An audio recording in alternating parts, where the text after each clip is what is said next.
The opposing team would like to present technology as an all-good system while ignoring its weaknesses, whereas the system depends on reliable electricity, stable connectivity, and continuous maintenance, conditions which are not guaranteed in the vulnerable, resource-rich regions of Nigeria. And when these systems fail, they cannot defend themselves, which gives us another reality that technology depends on security, while security does not depend on technology. And further proves the point that technology is not the foundation, it is rather a tool. Security is not even all about responding to threats. It's also about preventing them. A drone may observe an attack, but only a visible military presence can discourage the attack from happening. Criminals take risks when they feel safe, but retreat when they feel resistance. Technology does not create fear. Only visible military presence does. And in security, deterrence is everything. Furthermore, every successful attack on Nigeria's energy infrastructure is more than a system failure. It's a lost national revenue, damaged economic stability, and a direct threat to national security. This is not a space for passive protection. In conclusion, technology enhances security, but it does not establish it. Military presence does. Technology is the assistant, military presence is the authority. And in a nation facing real physical threats, we cannot rely on systems that can only observe. We must rely on forces that can act. And for these reasons, we strongly oppose the motion. Thank you. I'm done. Hello? Okay, thank you so much, Lenny. This was a nice one. You kept to time. So we'll be moving over to speaker 2 for Delsu Ole. Speaker 2 for Delsu Ole, are you ready? Yes, I am. Okay. If military intervention is truly the key solution to secure energy infrastructure, why do world security systems increasingly invest in AI drones, satellites, cyber security, and automated monitoring instead of simply increasing soldiers? Ladies and gentlemen, I am Brett One, a 500-level petroleum and gas engineering student of Delta State University, Ole campus. My opponents argue that military intervention is key to securing Nigerian energy infrastructure, but in reality, military intervention is merely a reactive and temporary response mechanism. Technology is more sustainable, faster, and cost-effective solution for long-term infrastructure security. For decades, Nigeria relied heavily on military patrols to protect pipelines, power infrastructure, and energy facility. Yet, despite years of deployment, oil theft, vandalism, illegal refining, and attack on infrastructure persisted. If military intervention alone were truly effective, this problem would not still exist at such massive levels today. That is why Nigeria itself is now shifting towards technology-driven systems. In February 2026, Nigeria Liquefied Natural Gas and Narco Water Services launched Nigeria's first mobile drone operation command center using drones, satellite system, real-time surveillance, and automated monitoring to strengthen pipeline security. This shift happened because modern infrastructure security requires continuous intelligence, not just periodic patrols. Now, let us talk about sustainability and cost. Military operations are extremely expensive to maintain permanently. They require salaries, weapons, fuel, accommodation, and constant redeployment. And even after all these costs, soldiers still cannot physically monitor kilometers of pipeline, transmission towers, dams, substations, and power facilities across Nigeria, but technology scales more efficiently. A single drone surveillance system can monitor areas that require dozens of patrol units. Sensors and AI systems operate 24 hours a day without fatigue, without distraction, and without continuous large-scale human redeployment. Yes, technology may require high initial investment, but in the long run, it reduces operational costs, infrastructure losses, manpower dependence, and emergency repair expenses. That makes technology more sustainable and cost-effective in a long national security. Now, let us discuss responsible time and prevention. Military intervention is mostly reactive, and an attack happens first. Then troops are mobilized. But technology works in real time. Drones detect suspicious movement immediately. Smart sensors detect pressure drops instantly. Automated system identify fault before major damage occurs. Most importantly, modern security system activates preventive measures automatically. Emergency shutdown system can isolate damaged pipeline section immediately. Automated valve can stop oil and gas flow instantly during sabotage or leakage. Smart grids can reduce electricity away from damaged areas to prevent large national outages. Technology reduces response time from hours to seconds, and infrastructure security speed matters. Ladies and gentlemen, modern energy infrastructure is no longer on the physical, it is digital. Nigeria energy system now includes smart grids, digital control system, and cyber-connected infrastructure. Can soldiers stop malware? Can armed patrols prevent cyber attack on national grid system? No.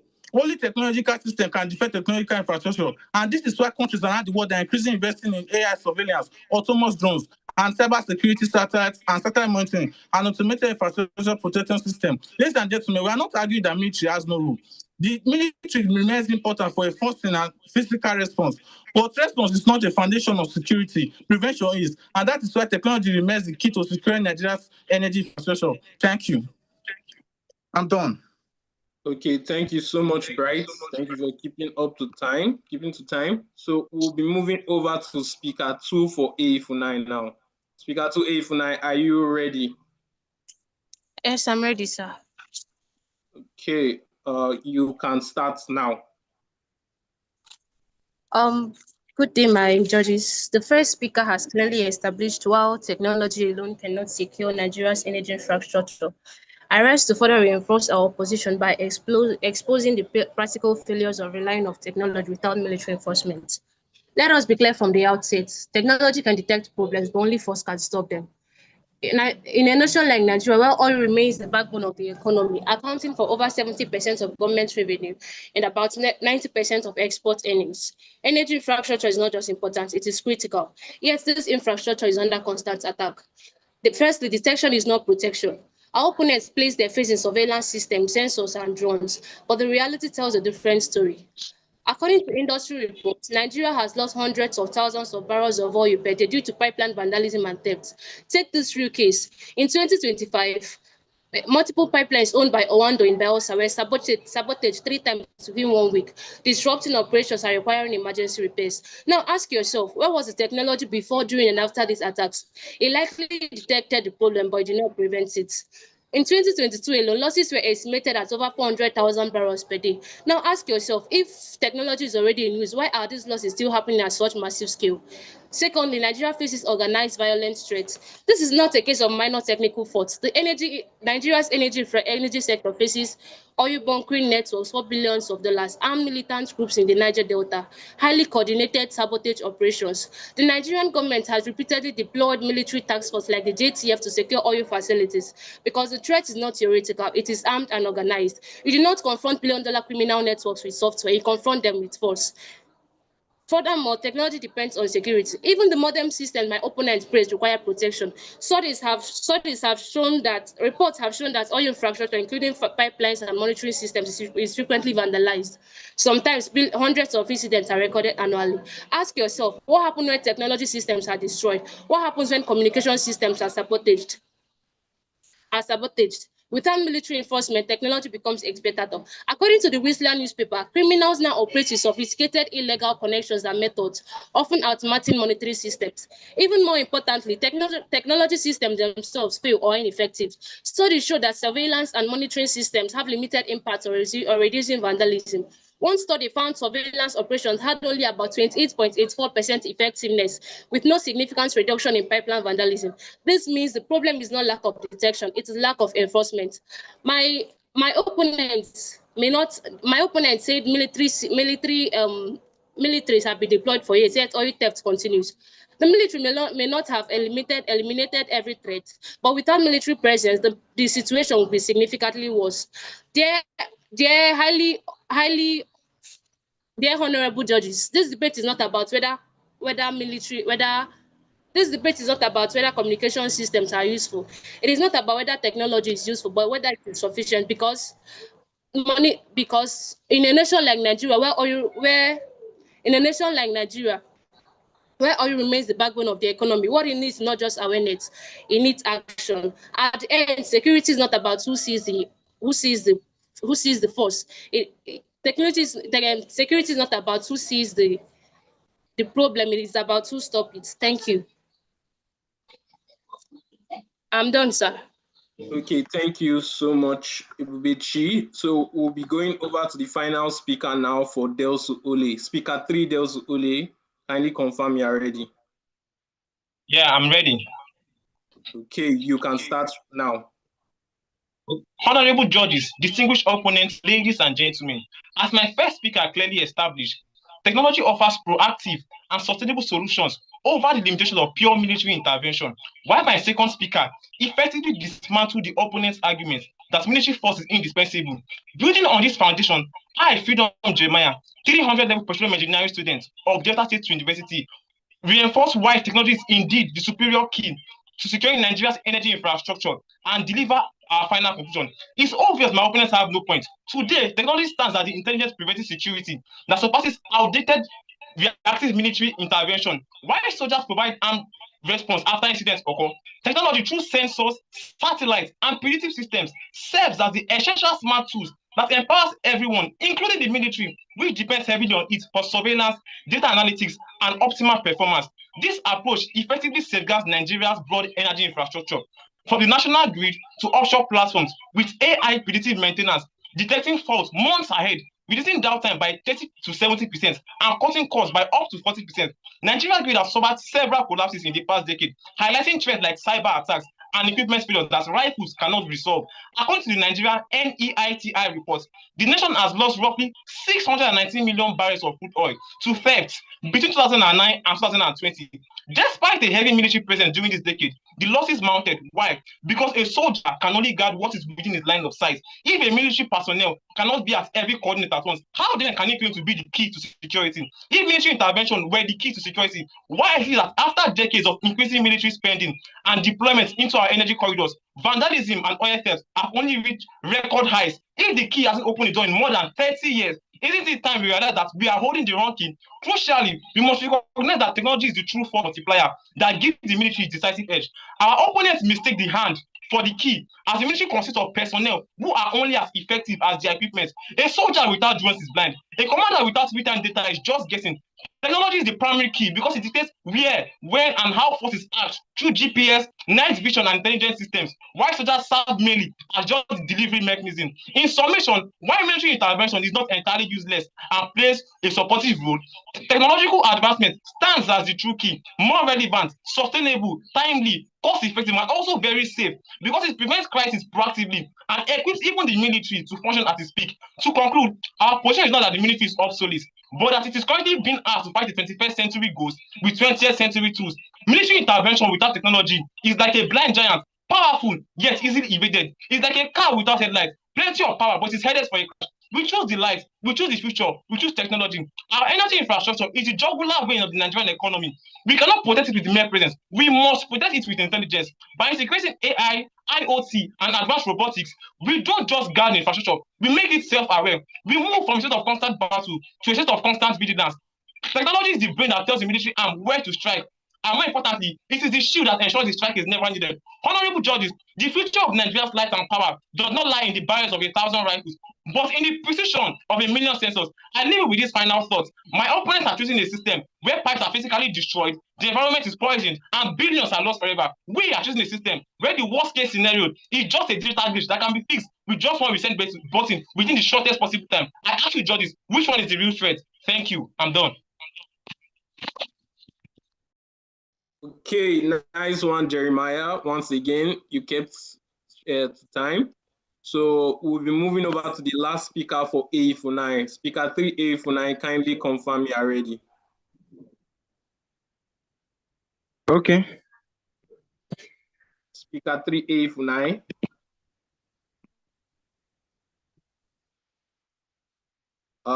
Speaker 3 AE49, kindly confirm you are ready and please turn on your camera.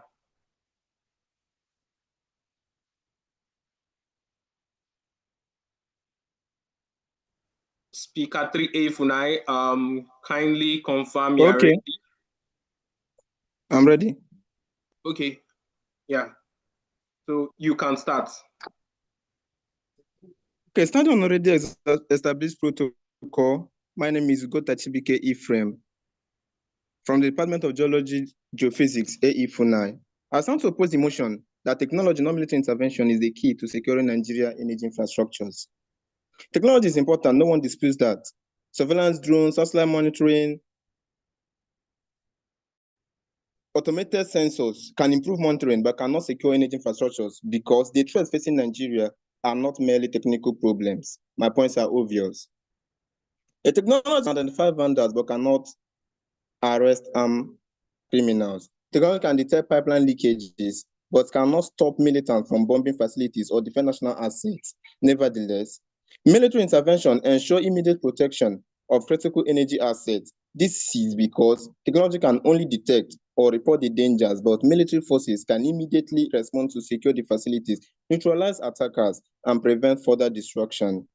In cases of pipeline vandalism or militant attacks, speed and force are very essential. Nigeria cannot depend on cameras, drones, satellite monitoring, and other technological means while criminals destroy facilities that sustain nation's economy. Furthermore, Nigerian security challenges require physical force, not digital surveillance alone. The Nigerian Armed Forces, Naval Units, Civil Defense Corps, and Joint Task Forces provide physical protection, rapid response, territorial control, and deterrence. Their presence discourages attacks and provide immediate action when energy infrastructures are threatened. Without military protection, technological systems themselves become vulnerable targets. Or is it not true? Nevertheless, Nigeria's terrain makes military involvement even more necessary. Nigeria's security challenges involve terrorism, militancy, kidnapping, sabotage, and armed violence. These are not ordinary technical problems that can be solved by surveillance system alone. In regions where armed groups attack pipelines and energy installations, physical forces are necessary to restore order and maintain control. A nation facing serious insecurity must prioritize strong military operations over dependence on digital systems. In addition, technology depends heavily on infrastructure, electricity, internet connectivity, maintenance, and skilled manpower. And also considering the cost of installing such technology, Nigeria still struggle with poor technological maintenance culture, cyber vulnerability, corruption, and insufficient technical expertise. Over-reliance on technology in such an environment can create a false sense of security. Finally, we also support our argument. Whenever Nigeria intensify military operations against oil theft and pipeline vandalism, illegal refining and attacks significantly reduced. Joint military patrol in the Niger Delta have reportedly helped stabilize oil production and secure strategic assets. This proves that force-based intervention remains central to infrastructure protection. Permit me, my audience, to unequivocally state that surveillance without enforcement is security without power. Thanks. I'm done. Okay, thank you so much, Chibike. So after listening to both arguments, we will leave it in the hands of the judges now. Judges, this is the question and answer segment now. So judges, you are permitted to ask both of them 3 questions. So any questions for either of the parties, either of the chapters?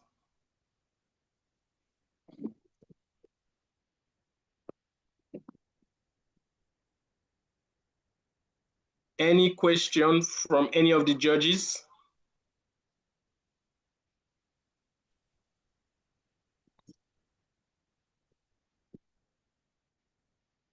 Good afternoon.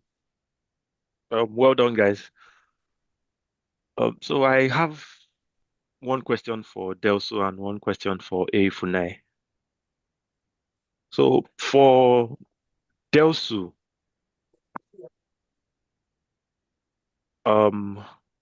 most of your points to me were on how technology can help and how it's a useful tool. My question is, how do you solve the problem that technology helps you identify without physical presence?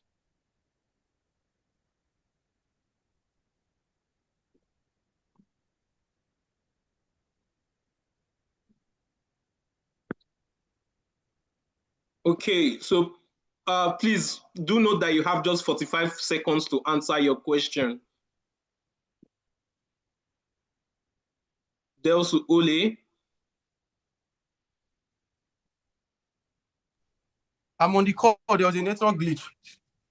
Okay, please proceed.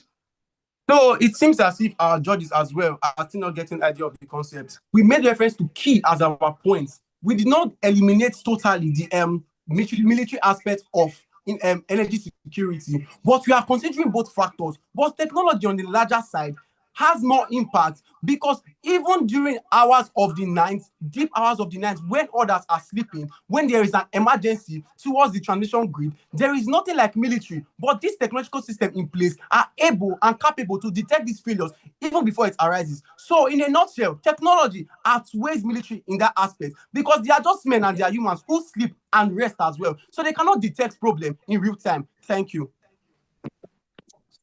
Okay.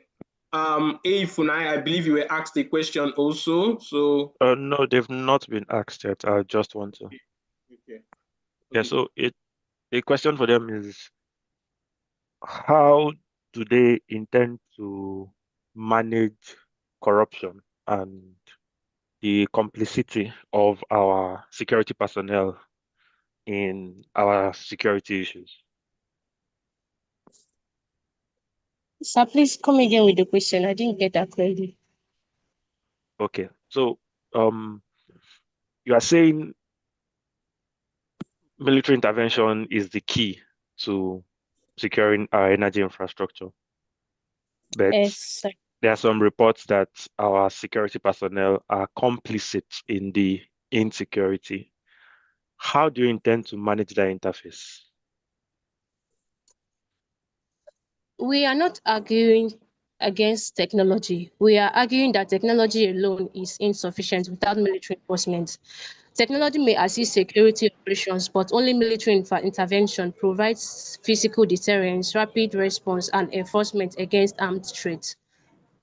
Thank you, sir. In a situation whereby we have complicity in the system and how we can manage corruption, the physical forces are very necessary. But due to that, the system we are in, the government has already made it, even in the government are also corrupt, so that, and the head within the military also help to promote the corruption. If this can start from the grassroots, for when the military should agree that they want to protect the ones that the civilians and stand against it, and thereby anyone caught in corruption should be treated as one, and that will be made as crime and not treated as something that is uncommon, or that something that is just common and everybody can do it. Thanks. Okay, thank you very much. Please, going forward, it's only one person that is allowed to answer the questions from the judges from each chapter. So please take note of that. So that will not be allowed going forward. Thank you very much. So judges, any other questions for both chapters?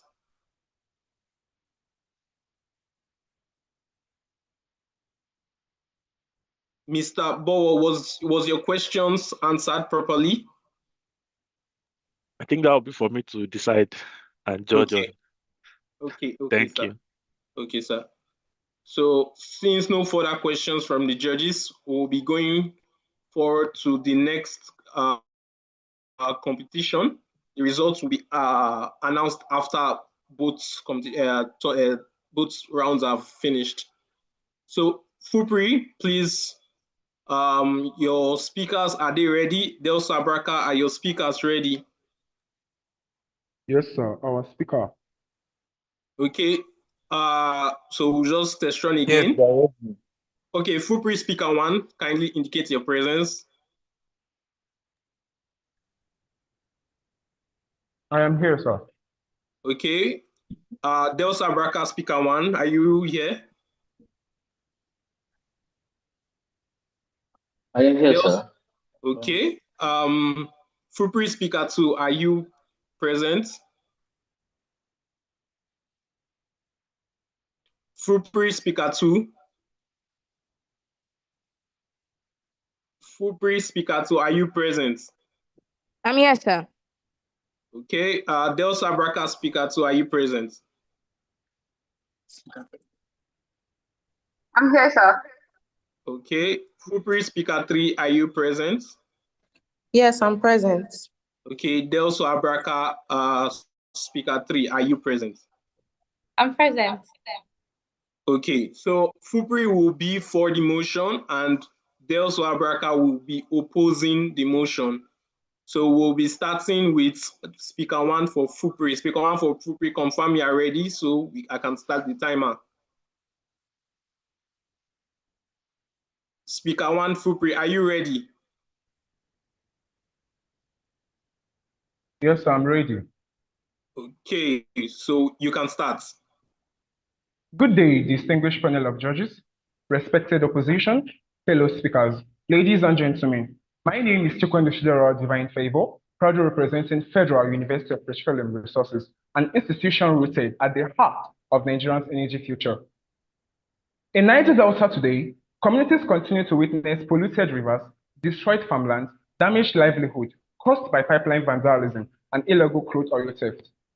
This is not a distant, rather historical problem. It is happening now, and despite years of government-led intervention and surveillance efforts, it continues to happen repeatedly. Distinguished judges, when a system repeatedly fails to protect what it was specifically created to secure, we must stop questioning whether efforts exist and start questioning whether the structure itself is failing.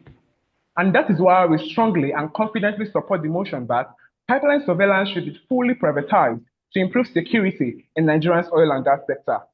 Because this debate is not about ideology. It is not about public sentiment versus private interest.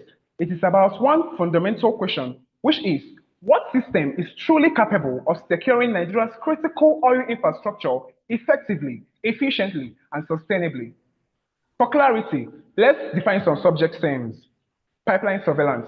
Pipeline surveillance refers to monitoring and protecting oil pipelines against vandalism, theft, and sabotage, while fully privatization refers to transferring operational surveillance responsibility to a private security and surveillance firm under government regulation.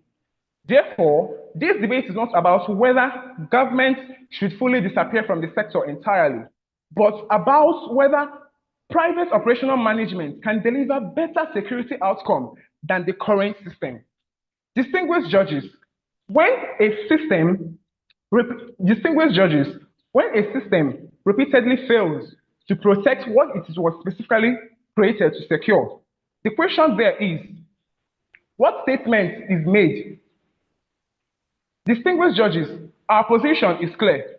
The current surveillance structure has struggled with weak accountability, poor operational response, slow operational response, and weak profitability.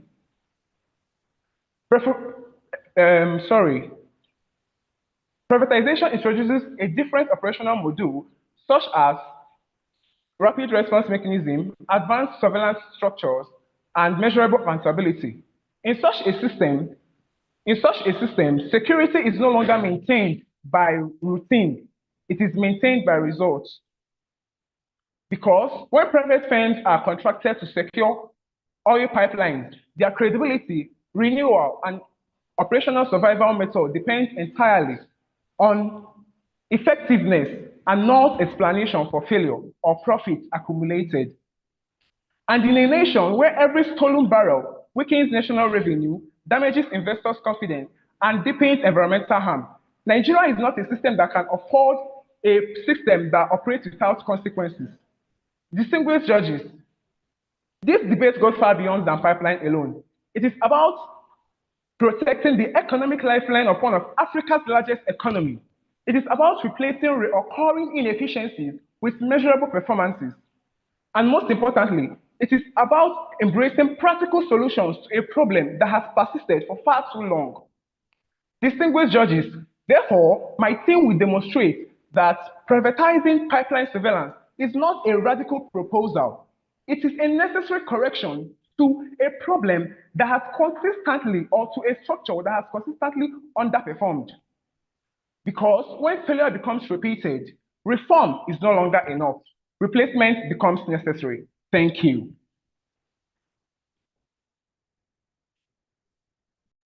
Okay, thank you so much, Speaker One Fupri.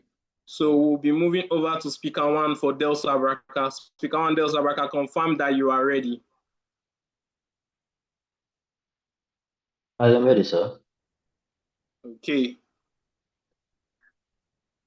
Please, we want to see your face, not your book. Okay. Yeah, thank you. So you can start now. Thank you.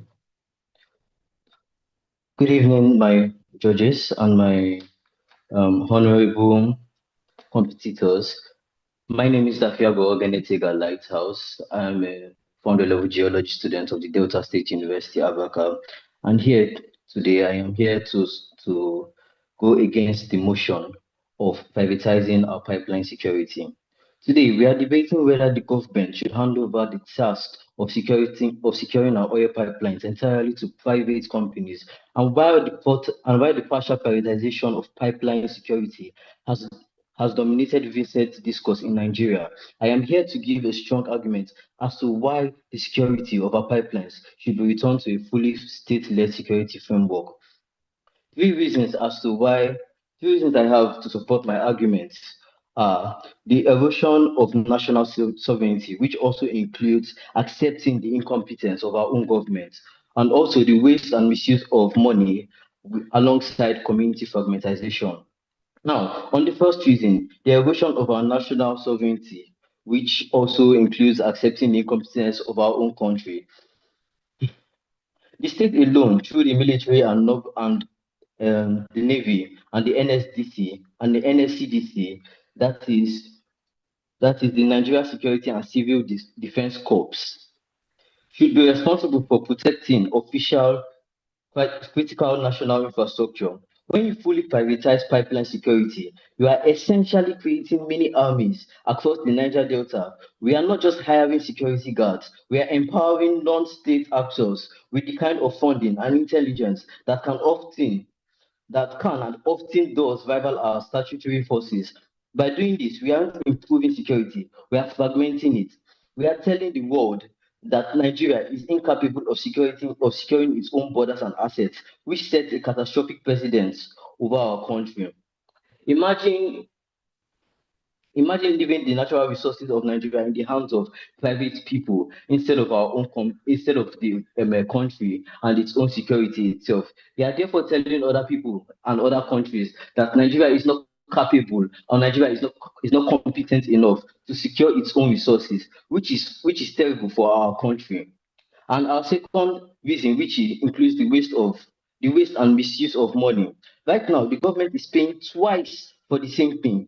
We already spent billions on our military and the civil defense, NSCDC. If we then pay private companies billions more to do the same job, we are throwing money away. This creates a pay-to-play system. It's like a protection racket. We are paying people huge sums of money just so the pipes don't get broken. Instead of making individuals rich, we should use that money to give our soldiers better equipment, better training, and better technology like drones to watch the pipes ourselves.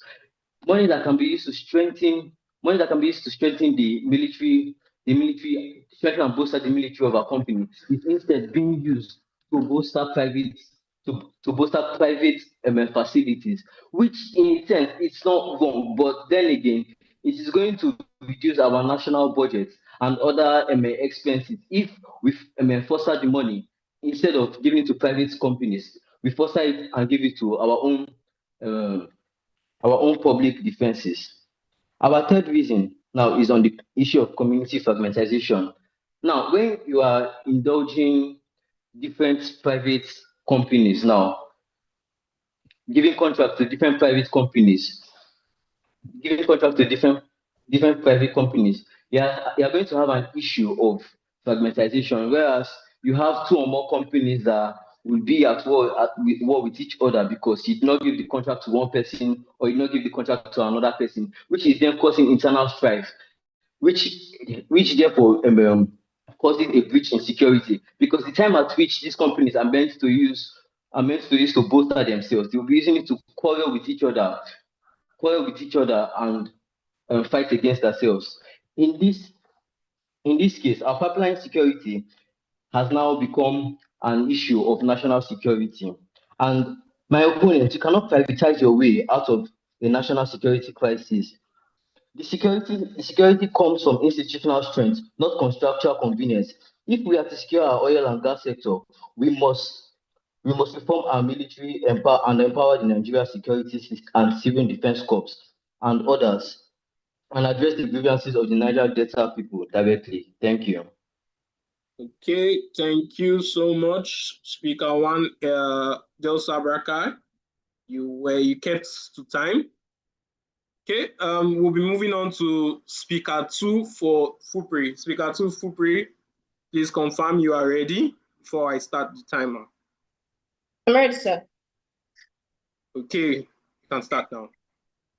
Good day, distinguished judges and audience. Standing on the existing principle of the first speaker is Emmanuel Senator from the Federal University of Petroleum Resources. Sorry, please, sorry, there was a mistake with the time. I'm very sorry for that. Am I sure? Very, very sorry for that. Please just hold on. Okay, sir. Okay, please, you can start now. Good day, distinguished judges and audience. Standing on the existing principle of the first speaker is Emmanuel Senator from the Federal University of Petroleum Resources. And today, I boldly stand to propose the motion that says pipeline surveillance should be fully privatized to improve security in the Nigerian oil and gas sector.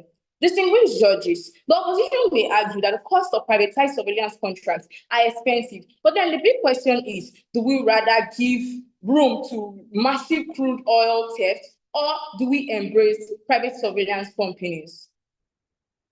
Industry report shows that large volumes of crude oil has been lost to crude oil theft. But then when the private surveillance companies stepped in, these numbers were reduced significantly. This brings me to my first and major point, that privatized surveillance companies offer faster and better results. These companies are performance-driven. Unlike the traditional bureaucratic government companies, these companies are usually evaluated based on performance. Reports also show that when these companies were involved in the Niger Delta, crude oil vandalism reduced significantly and oil and gas production increased sharply. The opposition might want to argue that this is a national issue and should not be brought down to the privatization sector. But then, distinguished judges, privatization does not mean the government loses control. It only means that the government hands these contracts over to the privatized companies, monitor and supervise their performance, and then these privatized companies do what they know how to do best, and that is specialized operations. Distinguished audience and judges, you will agree with me that Nigeria has relied on the government security agencies for far too long, and pipelines are still vandalized. This situation was solved by the introduction of private surveillance companies who operate based on local intelligence and rapid response. The issue here is not who owns our pipelines. The issue is who can really protect these pipelines. Secondly, private surveillance companies understand the terrain better.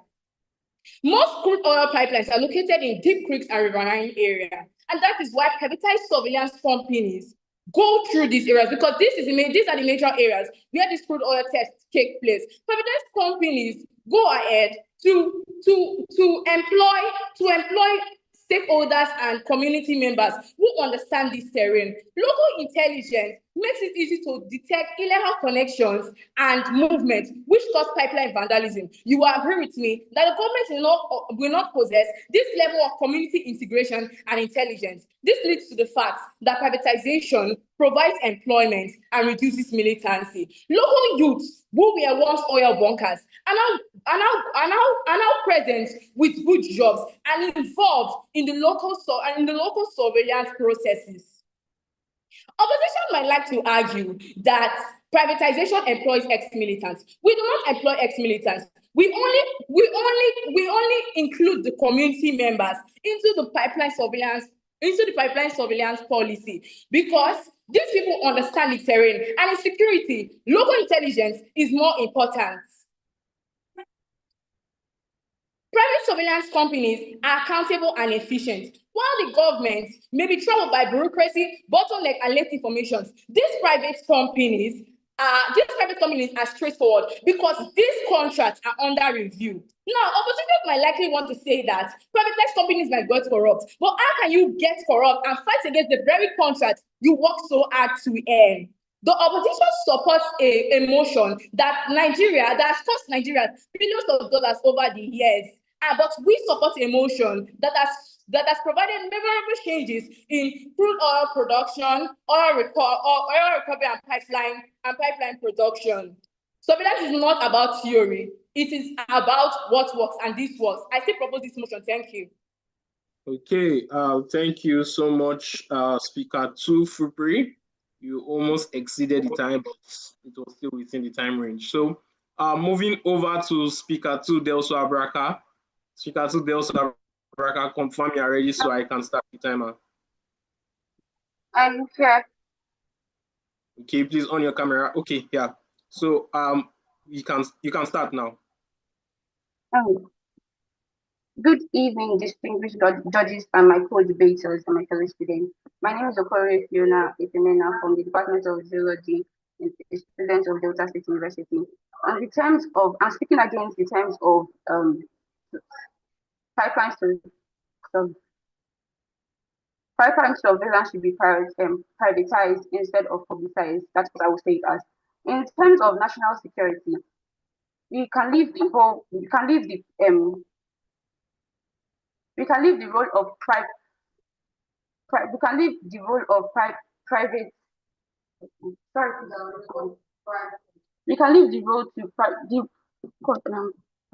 sorry. Sorry. In terms of importance of private firms, we can leave it to the government, because yes, leaving 100%, ensuring 100% of Nigerian oil and gas into private hands can cause threats like national security, safety, accountability, and inconsistency. Yes, example, what I said about national security. National security here, the pipeline itself is an important infrastructure in Nigeria to people and all. So leaving it to private hands and private firms can cause threats like national security. In terms of vandalism, theft, and other things that could happen to the pipes and without proper surveillance by the government and all. Sorry.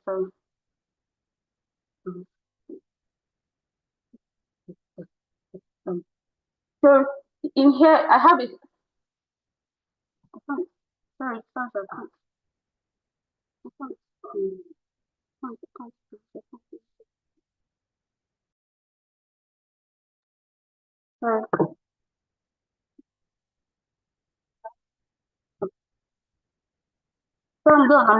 I'm done. Okay, Speaker 2 Delsu. I don't know what happened, but you did not use up your time, so we'll move over to the final speaker for Fupri. Speaker 3 Fupri, confirm you are ready. I am ready. Okay, you can start. Distinguished judges, respected timekeeper, honorable opposition, members of the gallery, my fellow debaters. Good evening. My name is Agbaye Ogedere, a representative of Federal University of Petroleum Resources, EFON. Before I begin, I want to thank you all for the attention and the robust exchange which we have experienced today. Let us get to business. This debate is not about ideas alone, it's about results. The choice is not complex, it's as clear as daylight. A failed system versus a functioning solution. My opposition has spoken passionately, but passion without evidence is noise. Let me remind you what they have failed to give us. They have not given us 1 year of zero pipeline sabotage under government control. They have not given us accountability report, which has led to conviction. They have not given us trust for the structures, which has failed us for over decades. They raise fear with no alternative. They criticize privatization and defend collapse. They say trust the government, and the same government is considering privatization. Distinguished judges, the defenders are aware that the system is broken. Why then do they defend it? Let us put this option under the scale of truth. Under government control, what do we have? Slow responses in the sense that oil tends to spill within 1 week. Low accountability, no one is ever fired for any mistake made. Continuous losses, Nigeria tend to lose billions of naira due to lack of protection. Outdated technologies, even the criminals have speedboats and GPS. Under privatization, what do we gain? Fast-driven responses in the sense that drones, sensors, and satellites monitoring the pipeline. High-performance accountability. Private firms tend to lose money due to oils being stolen. Real-time protection. 247, 365 days a year, there's protection around the pipeline. Revenue retention, whereby barrels of oil got to enter Nigerian pockets. This debate is not closed. It is a choice between protecting Nigerians' future and romanticizing failed past. Distinguished judges, pipeline insecurity is not just about infrastructure. It is about rivers turning black in Niger Delta. It is about children breathing in poison air due to illegal refining. It is about the community livelihood destroyed while oils are being stolen with private accounts. It is about the national economy bleeding billions for money that's supposed to be used for roads, schools, and hospitals. Every unsecured pipeline is not technical error. It is theft from every citizen every day. Let me close with this, and I beg you to listen carefully. For when a system fails repeatedly over decades, reform is no longer enough. Replacement is necessary. Distinguished judges, this insecurity is not just about infrastructure. Let you know something. When a system fails before our eyes and another system is working all over the world, then replacement is necessary. Privatizing pipeline surveillance is not a risk, it is a strategic necessity for nation crisis. My opposition speaks about the past, we are building the future. The choice is clear. Distinguished judges, for the security, stability, and prosperity of Nigerian oil and gas sector, and for Nigerians who deserve a country that protects its own wealth, privatization is not the danger. Doing nothing is. I rest my case. Thank you. Thank you so much, Speaker 3, Fupri. So we'll be moving over to the final speaker also for Delso Abraka. Speaker 3, Delso Abraka, confirm you are ready so we can start.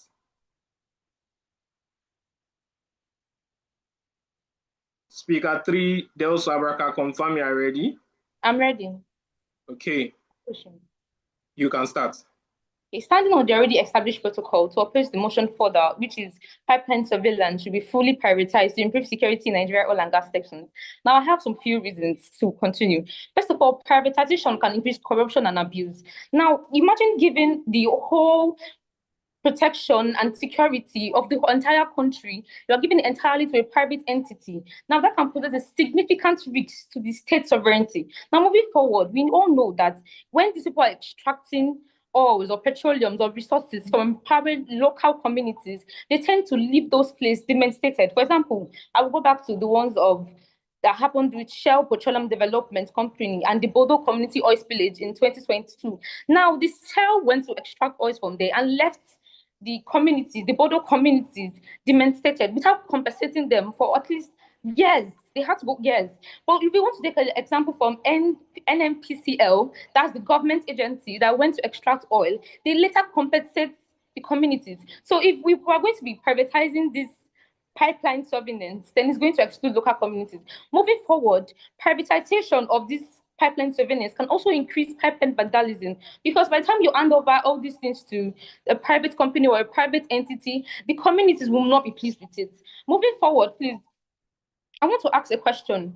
So my opponent talked about the history and ideology and all. I want to ask, if companies that have already operated in the pipeline could not fully protect communities and could not respond quickly to their suffering, for example, those communities survive mainly on fishery, on farming, and then you go to extract oil and leave it if are demonstrated badly. So if they cannot, respond quickly to their suffering, why should the nation trust privileged or privatized surveillance system to control similar profits driven forward or driven interest? Now, moving forward on my point, we all know that these private firms are profit-driven people. They will tend to show more interest, or how will I say, they deploy justice when profit is threatened, only when justice is threatened.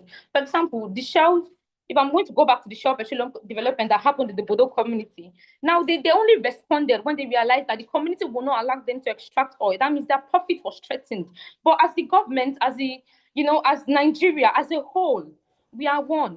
So by the time we want to extract petroleum from other places and we see that it's affecting the communities, we tend to compensate them or move them. But by the time you give this to a private institute, we care only about their profits. Now, moving forward, we know that security is a public good that cannot be sold or privatized. And true security comes from a combination of everybody, from the state to the federal to the local, and not one person sitting on all of the resources and the minerals.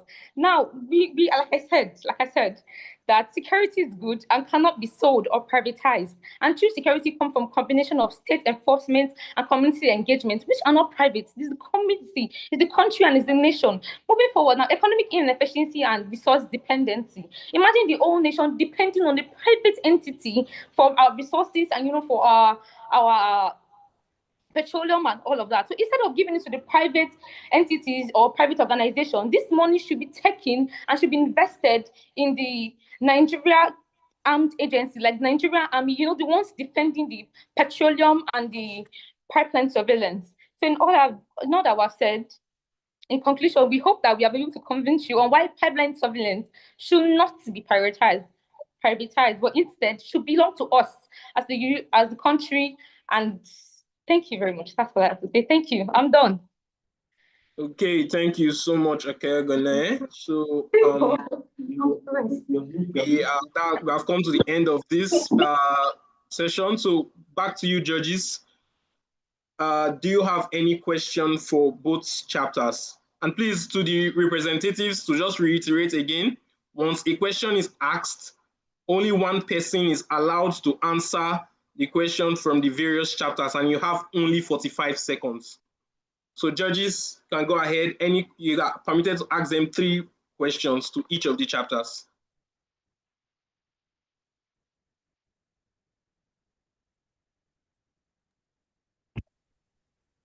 Thank you very much to both teams. I think it was a great debate.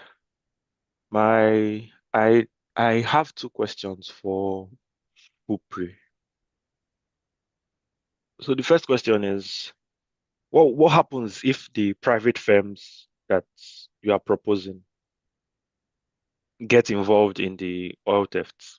In your second speaker, I believe, or your third speaker, was proposing that the youths from those communities who were once into the bunker itself can be absorbed into those private companies and thereby providing jobs. The privatization provides jobs through the absorption of youths that were once into bunkering. How then can you now ensure that those private companies themselves will not put your pipelines at risk? The second question is, if private surveillance is so effective, why do so many countries in the world still have state control over critical infrastructure security?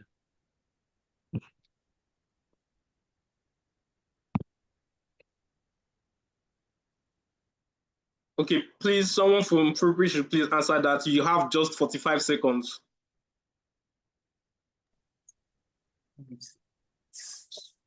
Why I would say the privatized companies cannot get into corruption is because most privatized companies are employed based on contracts, and these contracts are under review, which is they can be terminated anytime. So when they fail, it therefore means that this contract gets terminated because they are under review by major IOCs and government agencies, especially the federal government. Then the second question, I did not really get the second question. Let me just clarify. Many countries in the world still take care of security for their critical infrastructure. They do not privatize it. Why do you think that is?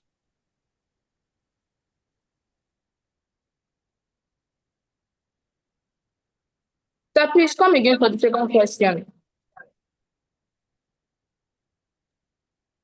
Most countries in the world handle security themselves for critical infrastructure or infrastructure of national importance. Why do you think that is the case? And why should Nigeria be different? Because this is because we all know the economy of Nigeria and our leaders. This is because most Nigerians are corrupted.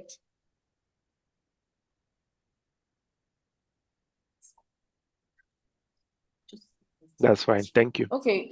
I would say why it's different in Nigeria is because Nigeria is a very, very corrupt country, and this is rare in Nigeria because it's corrupted. And our governments mostly are the core causes of the difference in Nigeria, I would say. Thank you.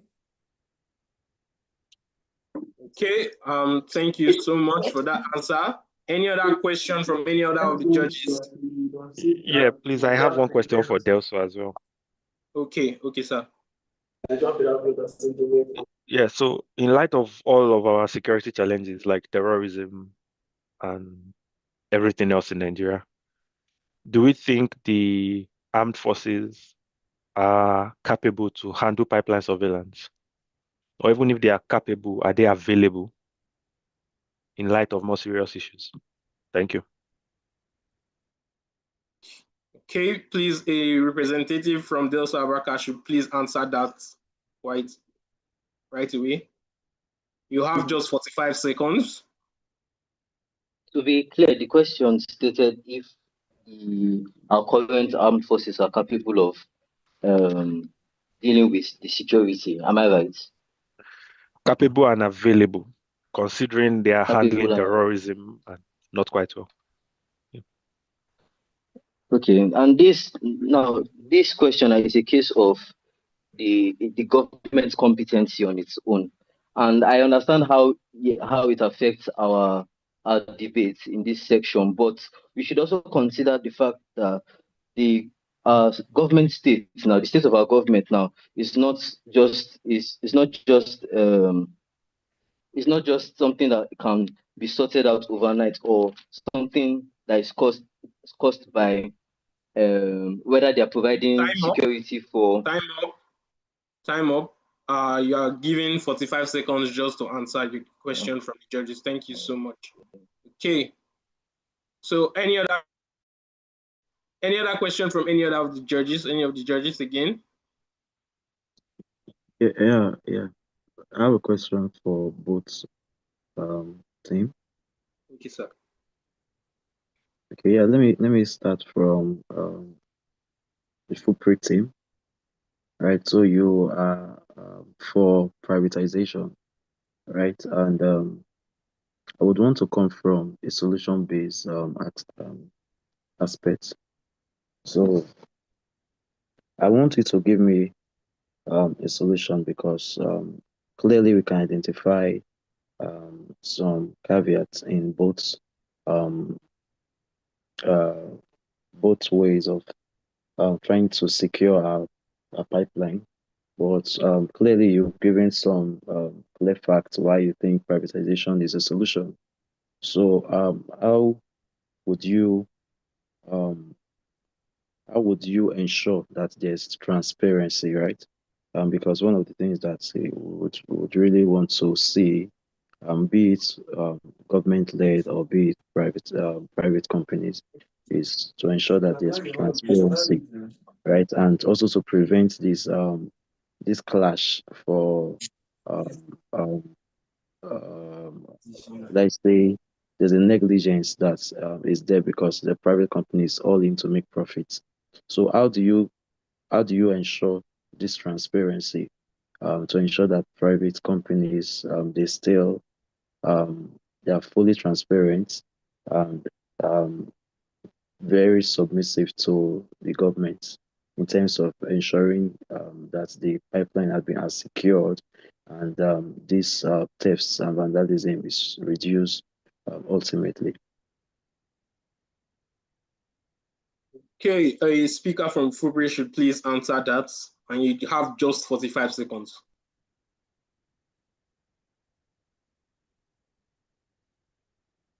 The speaker from FUPRI should please answer that question, and you are given just 45 seconds to answer.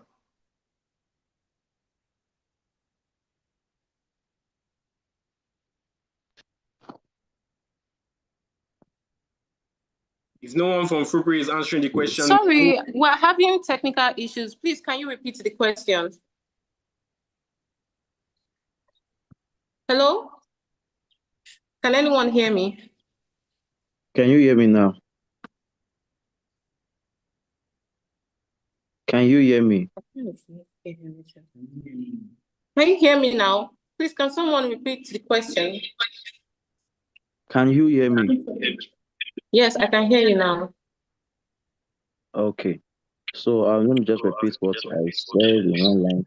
So how would you ensure transparency by these privatized companies, knowing fully well that they are fully profit-oriented and that will be their goal?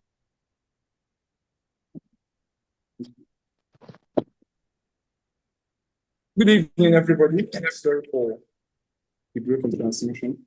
I would like to take the question. The current pipeline surveillance, the current private surveillance structure is not really entitled to profit accumulation only. It's not because there is many profits. That's why they will leave their operational work that is assigned to them, because their renewal and credibility depends entirely on effectiveness and not explanation for failure. Because who would we blame when governments, when oil pipelines are, or when oil vandalism happens? Who would we blame? It's them if they do not actually do their work. So private surveillance structures they are not actually dependent on profits. They are there to be able to do the operational work based on effectiveness, based on results that they want. Because in this time around, security is not maintained by profit. Their operational security measures is maintained by results and not. Okay. Thank you very much. So, Miss Engineer Nelson, sir, I am sure that question too was addressed towards Delsu Abraka. I'm not hearing it. No. I have a question for Delsu Abraka. Okay, sir. Yeah, please confirm you can hear me. I don't know what's wrong with the network. Okay, any speaker from Delsu Abraka, please make sure you pay attention to the question right now. Yes, sir. Okay, now to the opposition going for governments, right? The government should hold the right, the government should control pipeline surveillance. No, my question is, we all know the history, right, for faced by the government in ensuring that our pipelines are being kept safe, right? We've seen the history, at least. I think listening to the debates, we saw a lot of case studies of some stories that had happened before. Now, I want to ask you a question. Since you want the government to still handle this pipeline surveillance, what model or what alternative model do you think the government can put in place, right, that can improve the efficiency?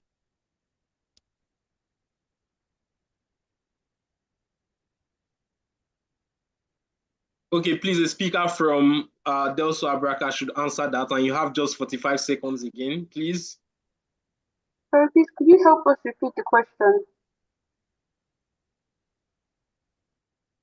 Okay, so my question is, what model, right, or what alternative model can the government put in place to improve the efficiency of our pipeline surveillance? Given the historical history of vandalism, theft that we've seen from government-led surveillance in the past.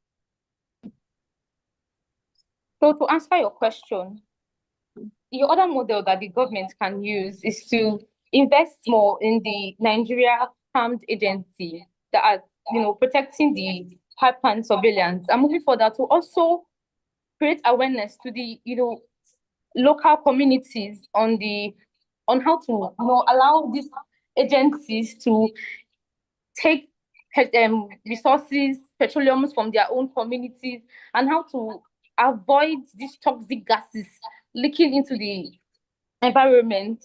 And also, they can also include the multi-stakeholder, which conveys the government, the private institute, oath security and independent organizations like Dangote, like We the Citizens and Armed Forces. Thank you. Okay. Thank you so much for that. So, judges, any last questions? Any last questions from any of the judges?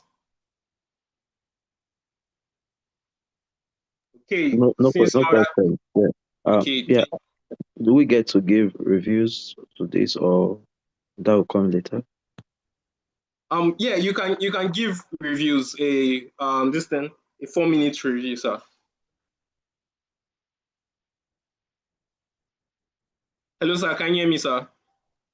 Yes, I can hear you. Yes, sir. You can go ahead and give your review, sir. Okay, all right. My review will just be based on this. Okay, I think I saw part of the first debate, or mostly on this second debate. So I will just give a general review to all the participants, all the debaters. Firstly, huge well done to you guys. You guys did very well. It's not easy to be on this stage, right? So, um, um, context, right? What you believe in. And the one thing about debate is that you may not really have a right or a wrong answer, but what we want to see is your facts. We want to see how it's backed up.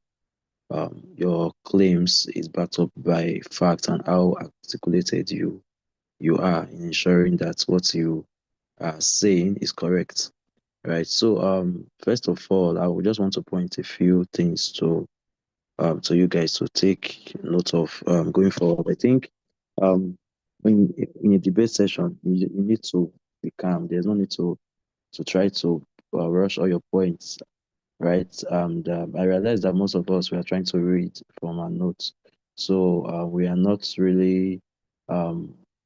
relaxed, right? So trying to read, you may make one or two mistakes, right? So going forward, when you are in this kind of session, even though you have a note somewhere that you're trying to use to remember your point, make sure that you are not depending totally on that note, because it will show, yeah, from the screen that you are not composed, right? Then another thing I would also want to mention here is that many of us, I think we gave evidences. We try to bring statistics to what we are saying, but the statistics, they are not clear. I think I kept hearing words like reports have shown, right? Studies have shown.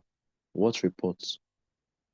What studies, right? So when you are giving facts, give fact that can actually be fact checked. So if you just tell me reports have shown and I want to confirm that, I think I won't be able to do that because the report is not even clear. There's no clarity, right? So make sure that your evidence can actually be contested. I can go online and check it out.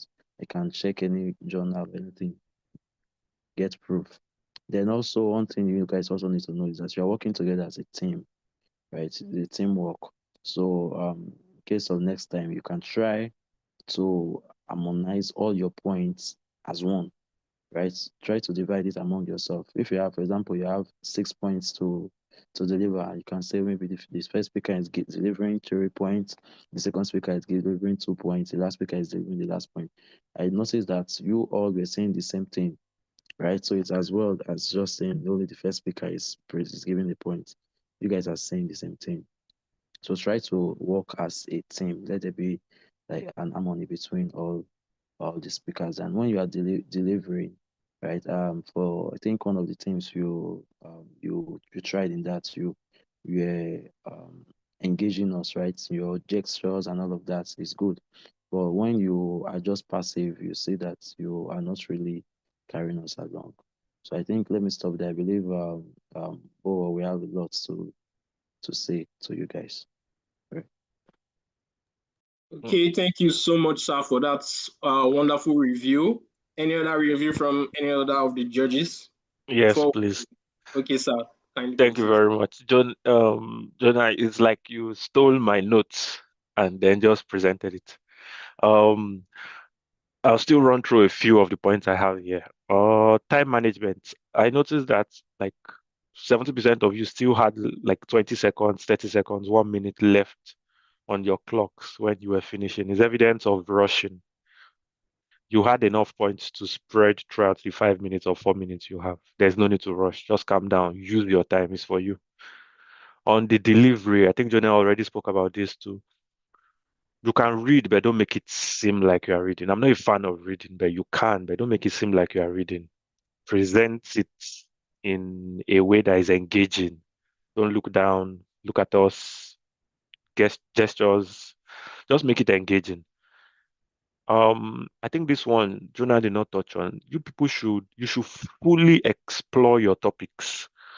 In the first debate, I like how they expanded energy infrastructure to not just oil and gas, but to our transmission lines. Okay, pipelines are still oil and gas, but electricity, transmission lines, power stations, that's great. And how the topic says XYZ is the key.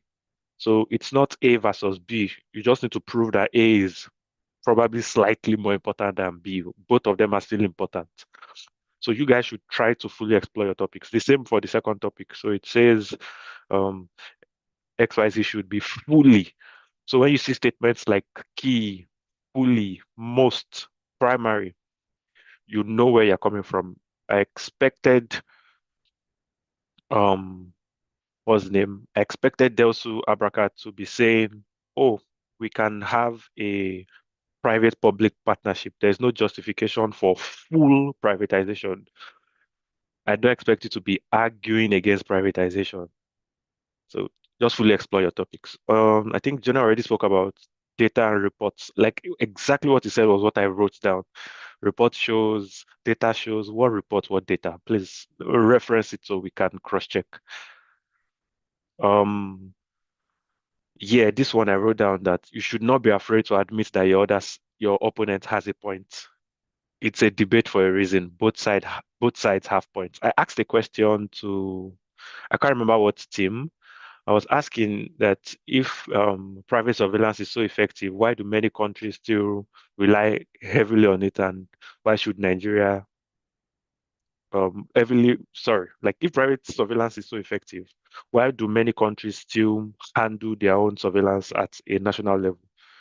And why should Nigeria be any different? And the response to me was Nigeria is very corrupt.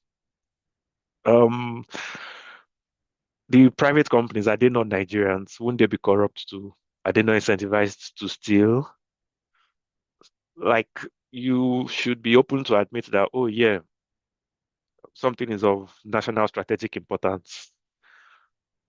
The countries probably have good reasons for wanting to be involved in this security, but peculiar situations around maybe security and many things would make Nigeria lean more towards it's neither here or there. Just be open-minded. And then the last point I have is on rebuttals. When you are presenting, you should think ahead to the point your opponent will make and include rebuttals in your speech. My opponents may say, but yada yada yada yada yada. I think a couple of you did that, but I think it's a general comment for everyone. Thank you. Okay, thank you so much, sir. So it's the time we all have been waiting for. The judges have sent in their results and their score sheets, and in a minute's time, it will be displayed on the screen. So kindly hold on so that I can share that.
the results are ready.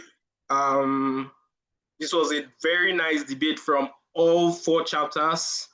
It's very nice. So I'll be displaying the results right away. Like our section chair said, no winner, no loser. Everyone did their best. Okay. So for Ole AE-FUNAI, you have Ole with 73.33% and AE-FUNAI with 65.88%. Congratulations to Ole. He did wonderfully well. And congratulations also to AE-FUNAI. He did wonderfully well too. So moving on is with FUPRI versus Delsu Abraka. And that would be, congratulations to FUPRI. FUPRI 64.49%, AE-FUNAI 47%. This was a wonderful debate. Thanks to all the speakers. You guys did wonderfully well. Special thanks to the judges. So we'll be moving on to the next item for today, which is the closing remark by our student liaison officer, Mr. Chima Pukuri. So, Mr. Chima, sir. Mr. Chima, sir, if you're on the call, and kindly proceed to give the closing remark.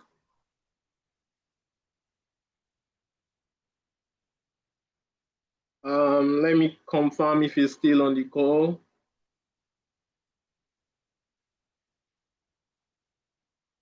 Okay, he's still on the call. Okay, please, Engineer Nelson, sir, please, can you give the closing remark for today, sir? Be an honor, sir.